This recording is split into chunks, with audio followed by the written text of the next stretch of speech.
まず石田さんの方から、ジョージさんの紹介していただいて、それから、ジョージさんのプレゼンテーションを始めたいと思います。それではジョージさんのご紹介を、軽くさせていただきます。ジョージ・サミュエルズさんは、コミュニティとテクノロジー、ブロックチェーンなどのですね、テクノロジーの橋渡しをする、アジア太平洋地域のコンサルタント会社のFaiāのマネージングディレクターです。彼は元プログラマー、元アニメーター、元コミュニティマネージャーで、スラック、テックインアジア、レディオオーストラリアなどでも紹介された実績をお持ちです。で、特に2017年にはオーストラリアのトップコミュニティビルダーに選出されたということで、今回お話しいただくことになりました。それではジョージさん、プレゼンテーションの方よろしくお願いいたします。Mr. George, please start your presentation. Okay, George, you can start it. Okay. Konnichiwa. Can you see the slide?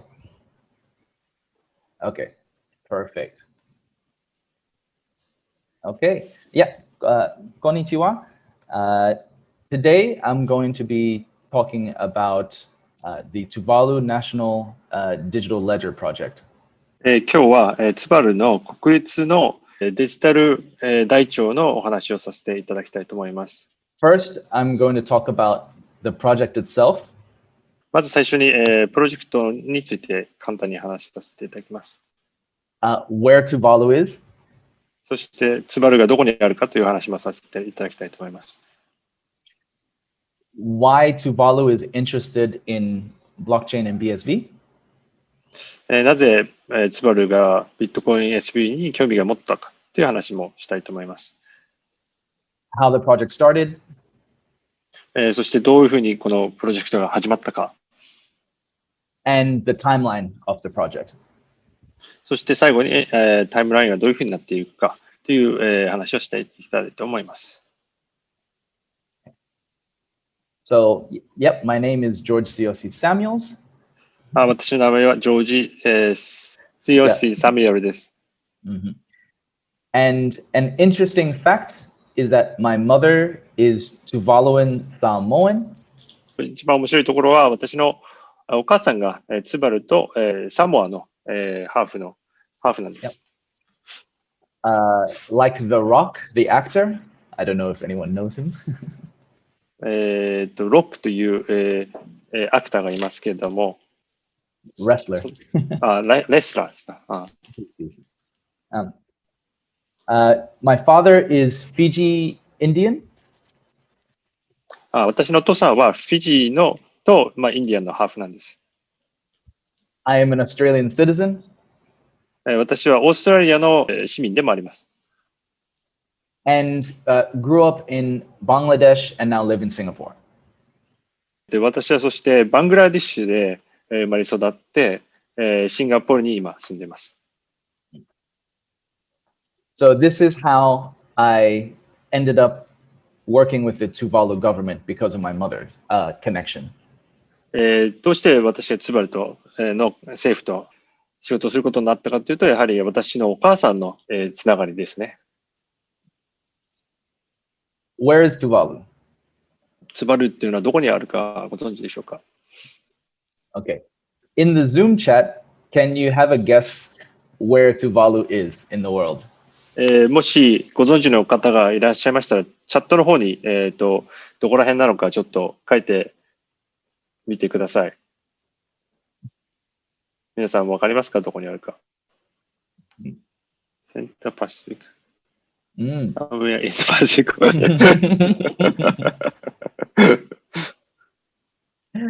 Good answers. Oh. Yeah, fishing. Oh. Good. Some people at least know. Okay. 何人かはちょっと分かってるようですね。Okay. So yes, all those answers are almost correct. 皆さんの答えは大体、当たってますね。太平洋の真ん中、太平洋の、どこかフィジーの近くという質問、答えがありましたけども、ちょっと知りませんっていう人もいましたね。はい。So yes, this is where Tuvalu is. Yeah. この地図を見ていただくと分かると思いますけれども、ツバルというのはここにあります。オーストラリアが左側にありますね。It's so small, they had to put a star on top of the island on this map. ツバルは本当に小さいので、星のマークをつけないと見えない感じですね。It is made up of 8 islands. 8つの島からツバルはなっております。And it is only 26 square kilometers. 26キロ、平方メートルですね。しかないんですね。面積が。They have no mountains. 山とかは全くありません。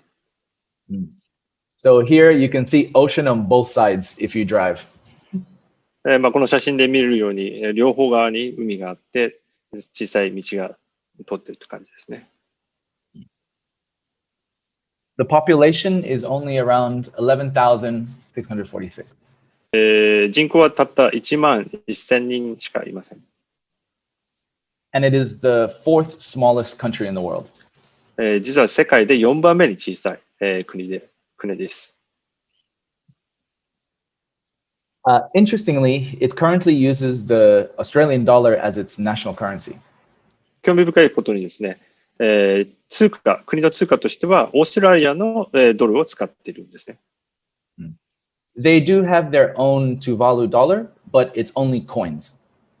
ツバルの通貨もあるんですけれども、コインしかないですね。紙幣じゃなくてコインしかないということですね。硬貨しかないですね、ツバルのお金は。They are currently upgrading their IT infrastructure. 今はちょうどそのインターネットのインフラを整備しているところなんですけれども。So most mobile phone networks will go from 3G to 4G. ちょうど 3G の携帯の電波が 4G になったところです。Their internet is good enough to do Zoom calls.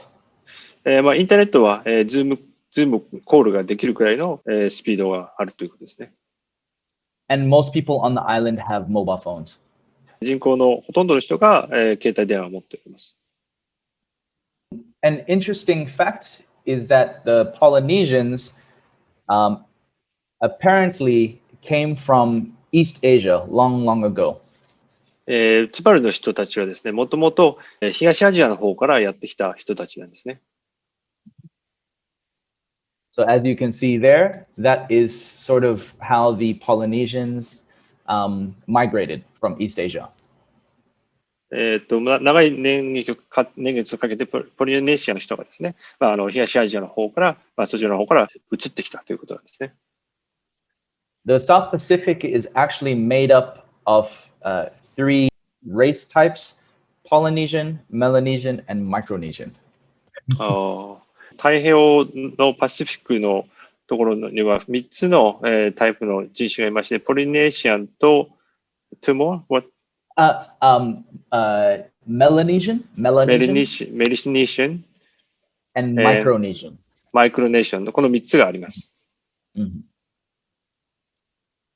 And there is a famous song in the South Pacific that actually has a connection to Japan called Samurai.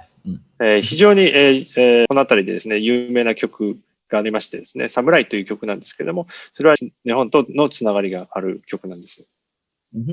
By a famous band called Te Waka, who did the soundtrack for the Disney movie Moana. ディズニーの映画のモアナという音楽を担当したバンドがありますけれども、そのバンドが作った曲なんです。So why blockchain? なぜブロックチェーンを使うんでしょうか？ Okay. Currently in Tuvalu, they are suffering from rising sea levels. ツバルは皆さんご存知かもしれませんけれども、海面が上がることの危機に面しております。So they are looking for alternative ways to solve their problems. 彼らはその海面上昇という問題をどうやって解決するかということを、常に考えているところですね。And one of those ways is if the island disappears, they want a way to save all of their data about their people and their culture. もし、島が全部、海面が上がってなくなってしまったらですね、困るので、島にあるデータを全部保存しておきたいという、ことが一つあります。So this project is almost like insurance for them if anything happens. もし、本当に、最悪な、事態になった場合は、これが保険として、ツバルの歴史だったりそういうものを、保存すると、残していくということになります。Some people see this vision, other people do not.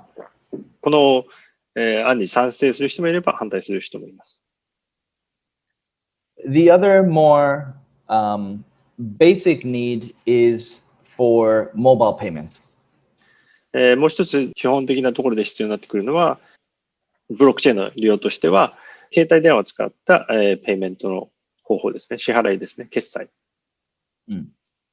They want easier, quicker, safer ways to pay for things online, both locally and also abroad. つまりの人はですね、もう少し簡単に安全に、そして安く、送金できる方法を探しています。で、それは島の中での、送金っていうのもありますし、グローバルなところで考えたときの国外との送金の方法がもっといいものがないかというものを探しています。Because everything on the island is still quite paper-based and manual. 島の中、今はですね、ほとんどの決済としては、ほとんどペーパーの紙幣だったり、コインが使われているということなんですね。So the opportunity for them is not only to catch up to the rest of the world, but also advance further. 今の世界に追いつく、技術的に追いつくっていう一つのことと、それからもうその先を技術的に先に行ってしまうということを、このブロックチェーンを早く採用することで起こしたいというふうに考えています。Why Bitcoin BSV? なぜビットコイン SB を使うかという話をしたいと思います。One of the big things is scale. やっぱり一番大きいところはビットコイン SB が大きくスケールできることですね。They were looking at a technology that is ready for government use and can actually scale. 彼らはまずその政府レベルで使えるような、すでに使えるようなものを探している。そして使ったときにスケール、本当に大規模の、使用に耐えるようなスケールができるというところを、注視しています。Another reason was legal. もう一つの大切な部分はですね、法律にのっとってやっているかというところですね。Because the cryptocurrency world is filled with scams, they wanted to know that they could trust the technology. 仮想通貨の業界はですね、非常に詐欺などが横行していまして、テクノロジーが本当に信用に頼れるものなのかということを非常に大切に思っているところです。And BSV has a lot of patented technologies. ビットコイン SB はですね、非常に多くのブロックチェーンの特許を持っております。それは非常に大切だと思っています。Why Tuvalu? なぜツバルなんでしょうか。One of the biggest use cases is government. This is the first full government blockchain-based project of this kind. まず最初にですね、このツバルのプロジェクトは世界で一番最初のこの政府に採用されたプロジェクトなんですね。So it's also a very good use case to show what Bitcoin can actually do. ですからこれが一例として非常にこれから大切になってきて、こういうことが実際にできますよということを示せるということですね。And beyond just payments.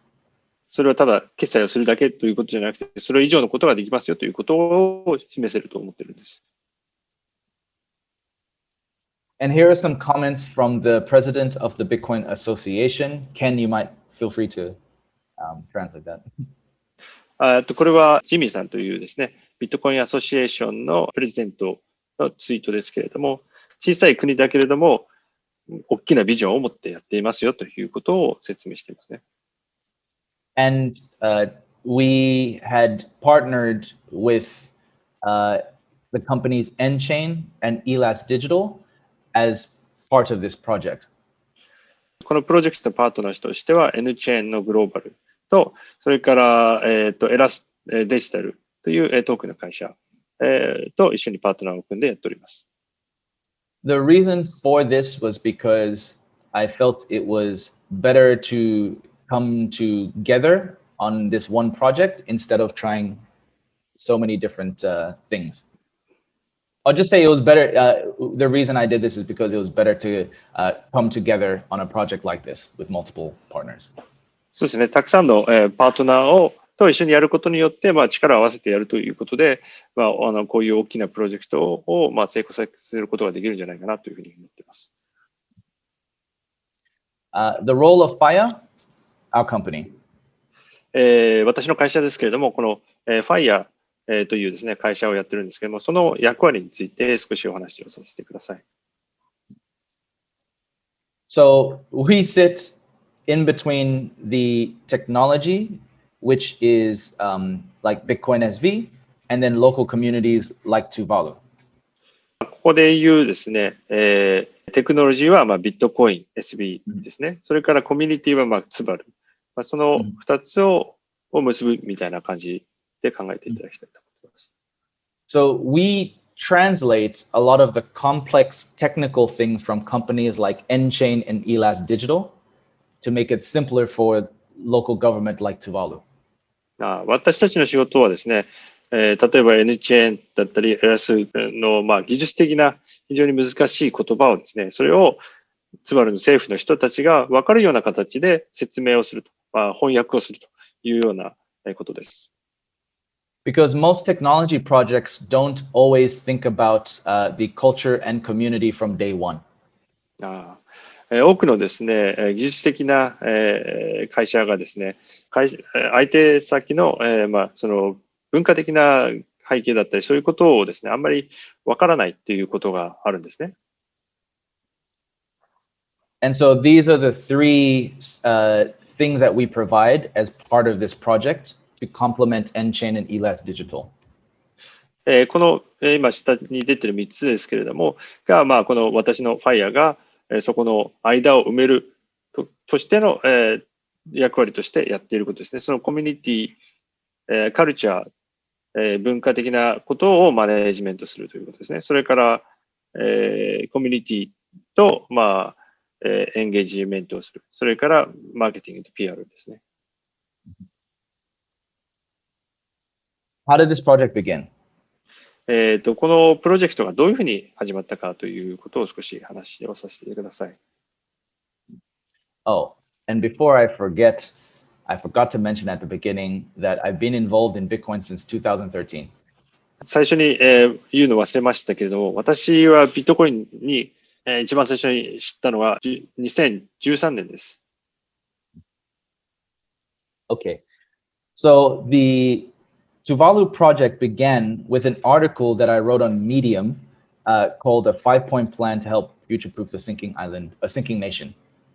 このプロジェクトがどういうふうに始まったかというと、私がミディアムというですね、ブログにですね、記事を書いたところから始まっています。それは、ツバルの5つの提案ということですね。この会場面が上がっていくということで、それに対応する対策として5つを挙げたんですけれども。It was inspired by a conversation that I had with my family around .tv. それはですね、インスピレーション、私のおじさんとお話をしてた、時にですね、インスピレーションを受けたんですね。その内容としてはですね、その .tv という、ドメインですね、ツバルが持っている、ドメインについて話をしたことにアイディアを受けました。Because most people don't know that Tuvalu actually owns the .tv. 多くの人は知らないかもしれませんけれども、ツバルの政府はですね、.tv というドメインを持っているんですね。And every couple of years, .tv license renews. 2年に1回ですね、その .tv のライセンスがですね、新しく更新されるんですけれども。And the next renewal year is 2022. で、次の更新される年が2020年なんですね。22年なんですね。But Tuvalu hasn't been getting the best deal, in my opinion. でも私の意見を言わせてもらうと、ツバルはこの .tv というドメインを契約ですごくあまりいい思いをしてないんですね。So my plan was showing a way that Tuvalu could do this differently and get a better deal for the .tv in 2022. ですから、この5つの中の提案の一つとしては、そのツバルのですね、このドメイン、.tv のドメインのもう少しいい条件で、ツバル政府が契約していくということが提案の一つになっているんです。And by doing so, they could then also help themselves in relation to rising sea levels. そのことに関連してですけども、うまくやることによって、この海上面の上昇とかという問題にも対応できるようなことになるというふうに思っています。This was my 5-point plan. これがこの5つの提案なんですけれども。So yeah, Ken, I might need you to translate this one for them if possible. まずその5つのポイントですけれども、まずその .tv というドメインを競売にかけるということですね。2つ目が、国全体をデジタルトランスメーションするということですね。国デジタル DX ですね。それをやる。それから、インターネットのインフラストラクチャーをアップデートする。それから、キャッシュレスを導入する。それから、世界中の土地や、不動産に投資するということですね。この5つです。Now, what's crazy is 3 of the first points is already happening now, and number 4 is where BSV comes in, blockchain. この5つのプランのうち、もうすでに3つは現在進行形になっています。そしてこの4つ目ですけれども、キャッシュレスですけれども、それはこのビットコイン SB の導入によって解決されようとしています。So this one article has actually helped influence a whole nation's plan for the future. 私が書いたですね、この一本の記事がもうすでにそういうふうに、そのツバルの国の全体に影響を与えているということなんです。And the point number 4, going cashless, their plan, I believe, is over the next 10 years. この4番目の、キャッシュレスですけれども、これは今後10年をかけてやるというような、プロジェクトになっています。And in this plan, I probably should have said paper less because we don't want to remove cash completely. And we also know that paper won't be removed completely, but we can reduce it. この 4番目のキャッシュレスと書いてますけれども、もう少しうまく言うと、ペーパーレスというかですね、その紙紙幣を使わないという意味ですね。だからキャッシュをなくしたいということではなくて、現物の紙幣をなくすというような意味です。So after I wrote the article, it got shared on Facebook a lot. 私がこの記事を書いた後ですね、Facebook で非常に多くのリツイートで拡散されたんですね。And because of my family connections, which is important in the Pacific, I eventually was introduced to this man, Simon Coffey. その記事が非常に人気になったんですけれども、それがですね、ツバルの政府の人に耳に入ったんですね。そして、私が、ツバルとの本当にお母さんの方のつながりがあるということで、そういうふうに、ツバルの政府の人が私の方に、連絡をしてきたということなんです。Simon is the Minister for Foreign Affairs, Justice and Communications. この今写真に写っているサイモンさんですけれども、この人がですね、外務省と法務省とコミュニケーション省、それですね、総務庁みたいなところの、大臣をやっている方なんですね。その3つを一緒に、兼任されているわけですけど、その大臣ですね。He is known for rejecting China's offer of $400 million. このサイモンさんっていうのは非常にツバルで有名で、その中国からですね、400億円のオファーを受けた支援とかのそういうオファーですけれども、それを拒否したことで有名な大臣なんです。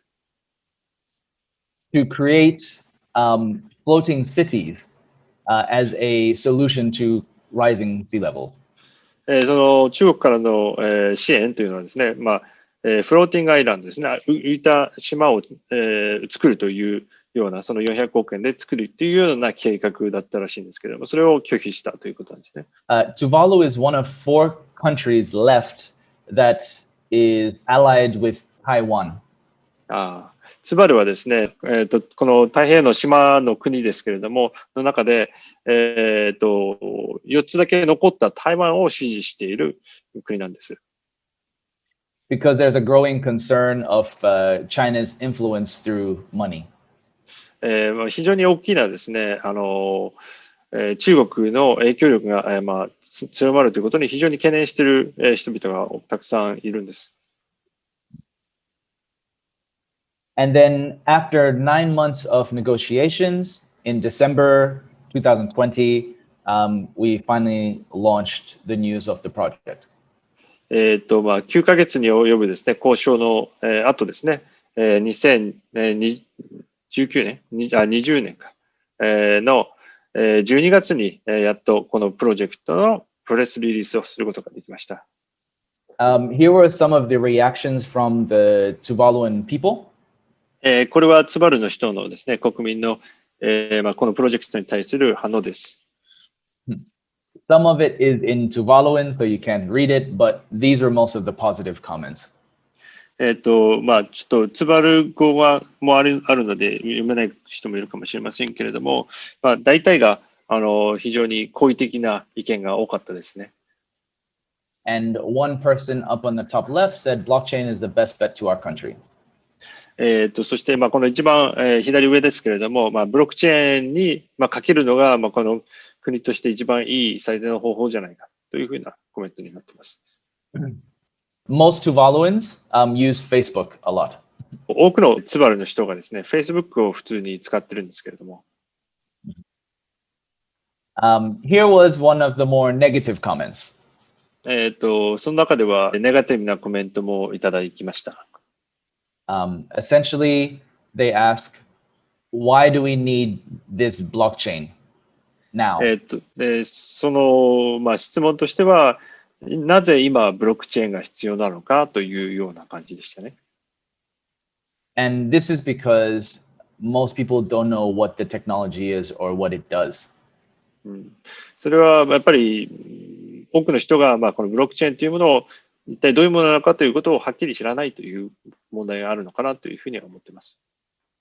And that's why this project is so important, so that we can show what blockchain can actually do at a government level for, citizens. ですからこのプロジェクトがうまくいけば、そのブロックチェーンが実際にどういうことができるのかということを世界に証明できるといういい例になるんじゃないかなというふうに思っています。So if successful, this project can be a template for many other countries in the Pacific. もしこのプロジェクトがうまくいけば、これが世界のこの太平洋地域のですね、国々の非常にいい手本になるんじゃないかなというふうに思っています。What's next? 次は何をやるかという話をしたいと思います。Tuvalu is looking to go paperless or reduce its physical cash over the next 10 years. ツバルはですね、次の10年間で、ペーパーレス、紙幣を使わないということをやりたいというふうに思っているわけです。And remember, it currently uses the Australian dollar as its national currency. 現在はオーストラリアの紙幣を使っているわけですけれども。So we are exploring the use of Bitcoin SV as legal tender for its national currency as option 1. ですから今でも外国紙幣のオーストラリア紙幣を使っているわけなので、候補としてはですね、ビットコイン SB を政府の公認の、お金と、認定するということも考えております。And option 2 is creating what is known as a central bank digital currency. もう一つの候補としては、CBDC ですね、中央銀行のデジタルカレンシーを発行するという、この2つですね。And this would be built on top of BSV. もしこれを作るであれば、ビットコイン SB の上に作るということですね。This second option looks a lot more practical because of the politics around the money side. この2つ目のですね、オプション、候補はですね、現実的のように見えるわけですけれども。The reason for this is one, most people still don't understand Bitcoin. なぜかというと、まだ、多くの人がビットコインというものが一体何なのかということをちゃんと理解していないというところですね。But people still understand the dollar. しかし、まだほとんどの多くの人は、ドルというものは何なのかというのは理解しています。And luckily for Bitcoin technology, whether it is used directly or underneath, it still will use Bitcoin. そのビットコイン SB ではですね、そのビットコイン SB を通貨として使うにしても、その上にトークンを使って使うにしても、どちらにしてもそれはビットコイン SB を使うということなんですね。As Bitcoin was always meant to be like a plumbing system. ビットコインっていうのはもともとその、配管というか、下で見えないところで動かす、技術なわけですね。基盤技術ですよね。So yes, this second option looks more likely, but we are exploring both. この2つ目のオプションは、もちろん、有望に見えますけれども、この両方の、候補を、我々はちょっともう少し深く考えて、どちらを採用するか決めていきたいなというふうに思っています。So wait for the official news before anything. 実際それがどうなるかというのは最終的には、公式なニュースが発表されると思いますので、その時までちょっと楽しみにとっておいてください。What's the timeline? 次に、タイムスケジュールについて、話をさせてください。So there are 3 phases. Phase 1. Oh, sorry, yes. 3つのフェーズでやっております。Phase 1, we are going to be finishing before June. フェーズ1はまず今年の6月までですね。Phase 2 will look like between this year and next year. で、フェーズ2はですね、その後から、来年ですね。And then phase 3, this will be from 2022 onwards. We will have to confirm the dates on those. で、フェーズ3は、その後、これ長期的な、プランということで、22年以上のその先の話ですね。この3つに分けています。So just remember, Tuvalu's plan was to go paperless within the next 10 years. まず思い出してもらいたいんですけども、ツバルの計画としては今後10年でペーパーレスを目指すということですね。But our project might not take as long. しかし私たちのプロジェクト自体は、10年も経たなく終わるかもしれません。完了できるかもしれません。But all government projects usually take longer than expected. でもその世界中の多くの政府のプロジェクトっていうのはもちろん予定してよりも長引くということはよくあるのでということですね。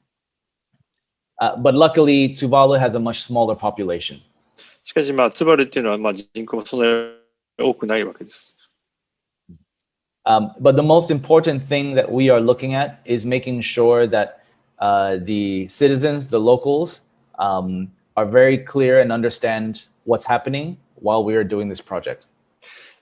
非常にだから大切なところはですね、このプロジェクトを進めていく中で、そのツバルの国民の人たちが我々は一体何をやっているのかということを、はっきりと理解していただくというところがすごく大切になってくるのかなというふうに思っています。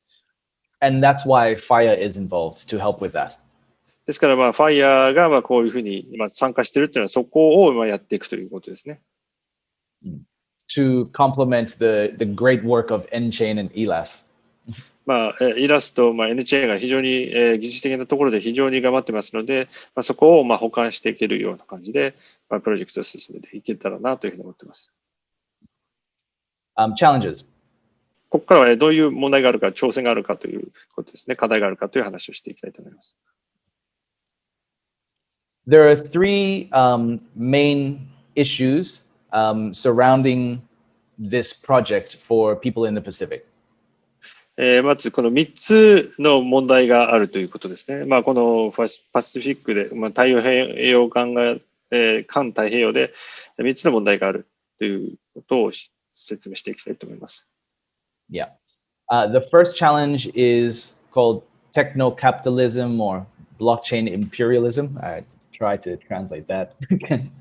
まず一つ目としては、テクノキャピタリズムという、テクノロジーと資本主義を一緒にしたような、ブロックチェーンによる侵略みたいなものなんでしょうか。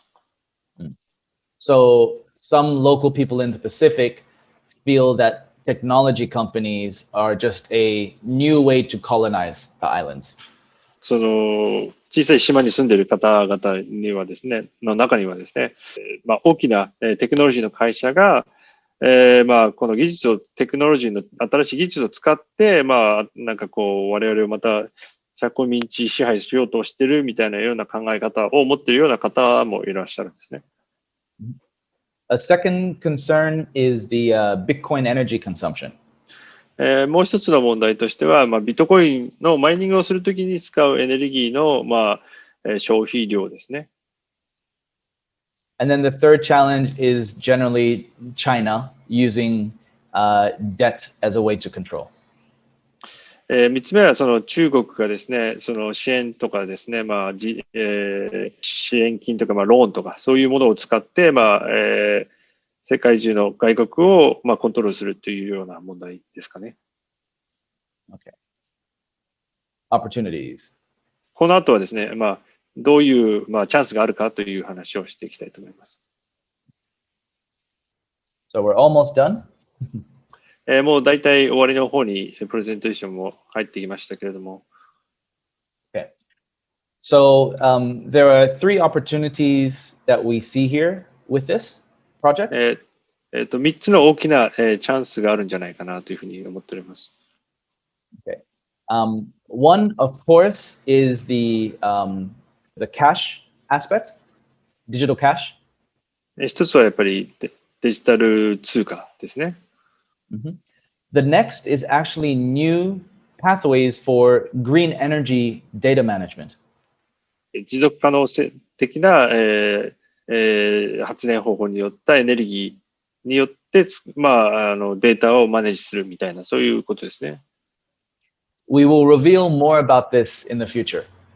これはもうちょっと、もう少し経っていないとうまく、今はちょっと、また機会があれば説明させていただきたいというふうに思っています。And then the third opportunity has to do with big data. そして3つ目ですけれども、ビッグデータというものがあります。But specifically big cultural data, which is what we call BCD.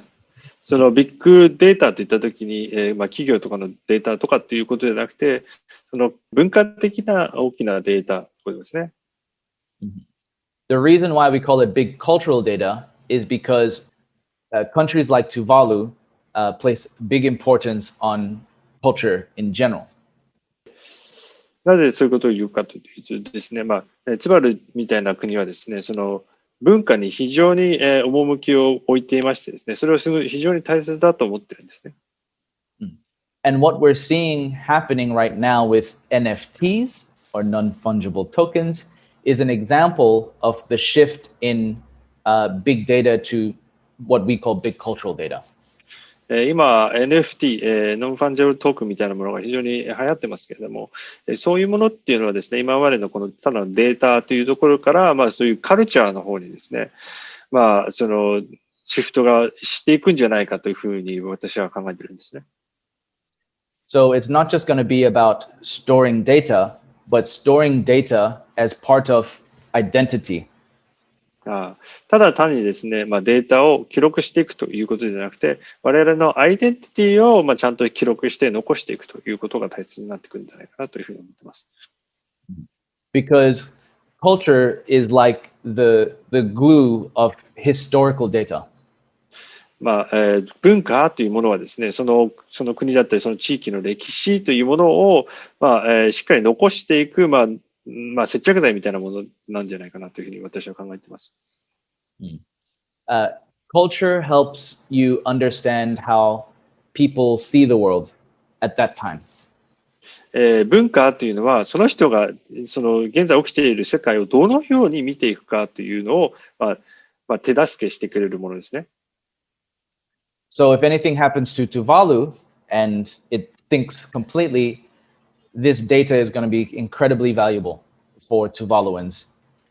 ですからもしツバルが、国土がなくなってしまうみたいなことがあったときにですね、そういうような文化を、保っていけるかということが非常に大切になってくるというふうに私は思っているんです。ありがとう。